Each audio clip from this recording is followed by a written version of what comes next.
when I'm not doing my Florida man duty of hurricane prep by filling up cases and sandbags full of sheer panic and terror, I like to answer questions and comments I get on YouTube, so let's get to it. Even though you don't want us to think that way, do you find yourself thinking the note names as you do this? So this is a question that I got on a recent video I posted that is less about using patterns and scale shapes and using more contextual melodic playing styles, right? Which I've gotten a lot of positive feedback on that video. I'll link you to it in case you missed it. But I think it's a great question of just like, do you need to learn the names of the notes? Do you think about the names of the notes as you're playing it as a seasoned player? Because I think way different about guitar now than I did 10 years ago, than I did 5 years ago, than I did 15 years ago, right? So when it comes down to like learning the names of the notes, I think we just do ourselves a huge disservice by even naming the notes as letters.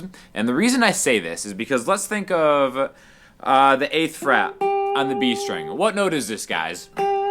Venture to take a guess. It's a G, okay, right? And it's like, all right, maybe some people know that, maybe some people don't know that, but maybe that's the first thing you take from this video. The 8th fret on the B string is a G, and therefore you can make a G major chord just by going 7, 8, 7. Right? Now, the reason that I think it's a disservice thinking of them as letters is because we always think of the alphabet as going forward. You never say the alphabet backwards unless you're in a lot of trouble, okay? If you're saying the alphabet backwards, you're probably not thinking about what note you're playing on the fretboard. You're probably thinking about some other things, right? But if I was like, all right, well, here's the 8th fret. Play me the 6th fret. You'd be like, oh, well, that's easy. That's just 2 back. But it's like, okay, well, you know, you're on this note here. Now play an F. You'd be like, okay, well, where's an F? We don't start off thinking G, F sharp, F, right? But what I do find myself thinking of note name wise is if I'm in a spot, wherever that spot is, like I'll go to the 7th fret on the G string. The way that I first started learning notes is I learned the lower strings first, and then maybe learned to octave up. So it's like if I need to learn what note the 7th fret on the G string is, I'll octave down, go to this note, right? The beautiful thing about the lowest 4 strings is whatever note you have, the exact same note will repeat at a higher pitch, down 2 frets, 2 strings higher. So I would know this is a D, because I just memorized the 5th fret on the A string as being a D, so I can octave up, right? But it wasn't until I started playing a lot longer that I even thought of like, all right, well, if this is a D, this is a C sharp, right? It's almost like I just located a note, and I was lucky enough if I just knew the name of that note. But the thing that I think, you know, without even having to really try and be thoughtful about it, you'll eventually find different spots on the neck that you just kind of gravitate towards. Maybe you're playing in the same key a lot. Maybe you're playing melody stuff over certain chords, and you know that those notes come into the chords. But all of this to say is that a lot of this stuff just comes over time. And I know I just said not to be thoughtful about it, but I think the thoughtfulness comes in with knowing the notes in a chord, right? And that's why I think maybe just getting like a keyboard or a piano is the ultimate complement to playing guitar, because it's much easier to see the notes lined up in a linear fashion, right? Because again, I think linear is the key. Like it's easy to count forward and backwards. You'd be like, you know, like 10 minus 3 is 7. Well, what is an E flat minus 3? Right? It's like, oh, that's such a different thing, but it really isn't a different thing, right? I think that seeing them laid out on a piano is a great way to just kind of be like, oh, this is really just linear. It's just like a number system, essentially. We just use letters because in English-speaking countries, we just try to make things as difficult as possible at every single turn, ever since you're born until you die, right? But again, just maybe some tips on how to learn some different spots, like I said, just from maybe just finding a location and then thinking, all right, this is a G on the B string, the 8th fret. That means the step higher is an A, G, A, B, right? And then all of a sudden I get those 8, 10, 12. And maybe that's contextual because G is the people's key. So maybe like we are playing something in G major. So then you could play like a G, A, B, D, and then back, right? Rocking the D'Angelico, Hollow Body 59 out, by the way. And eventually, all those things just take shape. Like right here, going to the 10th for the high E string, that was one of the notes that I memorized because the low E string on the 10th fret is a D. My first advice that I gave as far as like learning the names of the notes is memorize the names of the first 7 frets on the E and the A string, and then just start thinking of octaves, right? Because if I know that the 2nd fret on the E is F sharp, I also know that down 2 frets, down 2 strings is another F sharp. I could octave down to the B string, but I gotta compensate for that B string being tuned not to a regular 4th like the rest of the strings. So that's my next F sharp, right? So I learn one note here, and then I learn them all in different locations, right? So again, do that on the E and the A string, memorize them just through the 7th fret, and then have those as be target points that you can jump off from.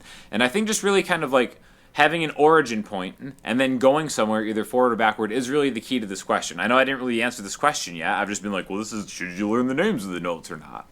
But basically, am I thinking of notes when I'm playing lead? I always think of the beginning, but once I get into it, I really am more playing by my ear and using intervals that I've just become very accustomed with, right?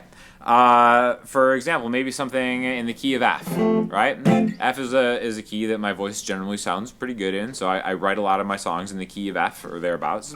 So maybe I'm just starting to play here in this F, and it's like, okay, well, that's also D minor. Something that always just leads my ears, I always end up on a C note, right? You can think of that as like the 13th fret on the B string is a C. C being the 5th in an F major chord. So it's like, all right, my ear just wants to hit that 5th because it's a chord tone in the key, in the parent key that I'm in, F, A, C are the notes that make up an F major chord. And it just always feels right to just hit either a C or an F. So I end up landing on those positions more because my ear is taking me there more than I'm actually consciously thinking like, all right, well, on the 8th note of the E string, there's a C, which means on the 10th note of the 10th fret of the D string, there's also a C, or the 13th fret on the B string, there's a C, or the 8th fret on the high E string, there's a C, or the 1st fret on the B string, there's a C, so on and so forth. Like, I guess in my mind, I can use the shapes and the patterns to think that way, but I don't really ever play that way.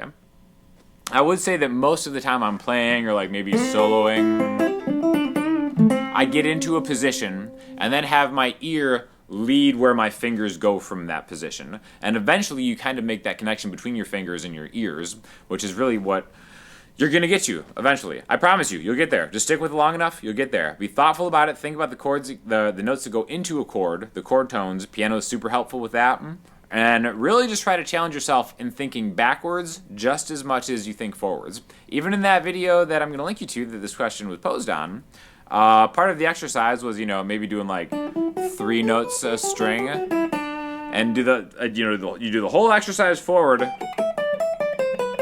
But then when you start going backward, it's like, oh, I'm checking out, not going backwards. Go backwards, right? Not all musical melodies don't always happen forward. They jump around, they move. It's like water moving forward and backward. Just like the water that is going to pound us by Hurricane Ian, potentially by the time you're watching this video, and I'm just floating away into the Gulf of Mexico. Great question. Oh my god, this is my favorite Riders song, Lightning in a Bottle. I really like this version. The acoustic version stole my heart, though, and I will always be faithful to it.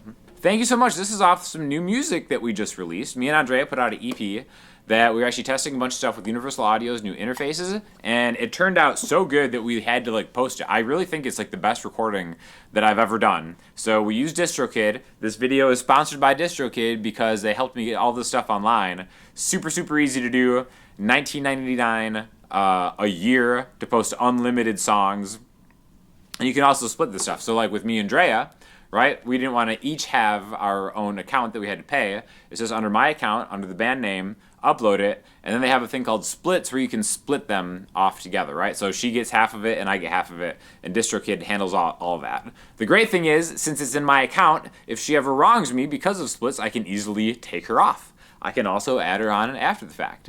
But I really do think that this is the best sounding stuff ever. So now it's all up on Spotify and Apple Music, Amazon, iTunes, it's on all the platforms. So please check it out because, like I said, I really think that it's the best stuff that I've ever really recorded. And I don't know, it's just awesome. It really helps me out if you stream that stuff too. And like I said, DistroKid sponsored this video and a bunch of other videos this month. So definitely go check them out because Splits is great. It's the easy way to like work with other collaborators. You can go back in time and see previous splits. So even if you don't have everything handy, if you want to get stuff pushed out like I actually did for this project, I can go back and retroactively like add the splits to it. So again, an incredible service, super easy to use. The price, you can't beat the price. It's so much better than any of their competitors. And they sponsor your boy, so what's not to like? Affiliate link is in the description. You actually get a percentage off once you start uploading music. They also do music videos and stuff like that through like Tidal and all that other stuff too. So check out the music, check out DistroKid. Huge fan here. I should mention that your collaborators do need a DistroKid account to do it, but they don't have to get a full account where they upload the music. They actually get like half off, so it's only $10 just for them to be on a collaborator account that will divert the revenue stream to them. But you don't have to wait for them to set up the account. It'll hold the account for it until they set it up, and if they never set it up, then you just get to keep it all. So how awesome is that? His voice is so annoying. I'm listening to him on 10 volumes. Still, my ears are bleeding. Love his guitar work, but can't listen to his voice anymore. Man, you can't listen to the voice anymore, even though the volume's only on 10. Like 10 out of 10. Maybe roll it back to 9. Is it still that annoying when it's on 9? Did he mean 10 out of 100? I don't really know, but sorry about it. Hi Sean, which is the best sounding mic you've ever recorded with? So the short answer is the Neumann M147. It's tube mic. I think that is the best all-around microphone that always sounds amazing on everything, but it does not sound the best on everything. And that is one thing that I've learned just being privileged enough to have like used all these like different microphones from cool companies and stuff, is the source really does matter. Like Andrea's vocals, for instance, I think that that WA8000, I think is what it's called, the Warm Audio tube mic is based off the Sony one. That's the best mic for her voice. On my voice, I feel like it sounds a little thin. The nice thing about that Neumann 147 is I feel like it just has like a thickness to it, just kind of like a cool old school vintage thickness to it. But aside from that, like an SM7B is also like a really great sounding microphone, and that is so inexpensive, especially compared to the two that I just mentioned. That with like a cloud lifter really just gives you like a super clean, flat vocal that like tons and tons of like iconic records have just been used for. The great thing is, especially if you want to add effects to it, it's just like such a clean. I feel like the SM7B with a cloud lifter is almost like a Fender Deluxe, just a nice clean amp that you can put pedals through. So if you do want to like affect it, you sure, SM7B is awesome. But for me, that Neumann M147 is just like, it makes me sound like a way better singer than I actually am. So I'm gonna say that one. I've been following you for a while, and to be honest, I thought you were a little douchey, but wow, max respect. The song is mind-blowing. I take back all my thoughts and will take note of every word from now on. Thank you very much. This is off one of the new Rider songs that I did for that trip to Ireland that I took. Definitely watch some of those videos because I'm really proud of how that turned out. That was such a cool experience going to Ireland. Everybody should go if they get the opportunity to. The Irish people were amazing. We spent most of our time in Northwest Ireland, and I cannot wait to go back. So shout out to the Irish. Check out the Emerald Riders music. Also uploaded through DistroKid, by the way. So check it out. Let me know what you think. Watch the Double Stops Patreon video. Nicely done. So far, none of the dozens and dozens of your video I've watched have been stupid. Some of the jokes, though, winky face. Yeah, Double Stops are like the best. If you didn't know, I have a Patreon where I have like basically every lesson that you ever need from like beginner to whatever level you would say I'm at right now. But yeah, one of the more recent Patreon videos I've uploaded is a double stops lesson. If you don't know what a double stop is, basically let's take like the minor pentatonic scale, 5 8 5 7 5 7, playing two of those notes at a time, like 5 and 5, 8 and 7, 5 and 5, 7 7, 5 5 7 7, like. Double stops just make everything sound better. Oh, screw that up. Even when you screw up, it sounds good.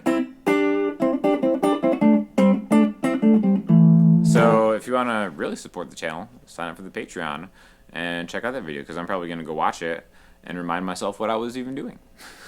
You should have taken that Koa Martin home. It was beautiful and sounded great.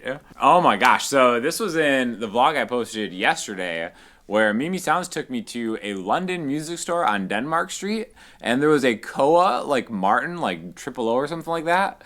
And it actually didn't have like a name on it. It might have been like a custom or something, but like it was amazing. But it was like 6,000 pounds, right? Which is actually kind of like a steal now with like the conversion rate. A steal being like $6,000. But I don't know, man. I feel like it's one of those things that I've got a lot of guitars that even though that one was like amazing and incredible, I have not found the courage to regret not spending $6,000 on a guitar yet. Even though, like, man, now that I'm thinking about it, I am regretting it. I didn't regret it until just now on camera answering this question.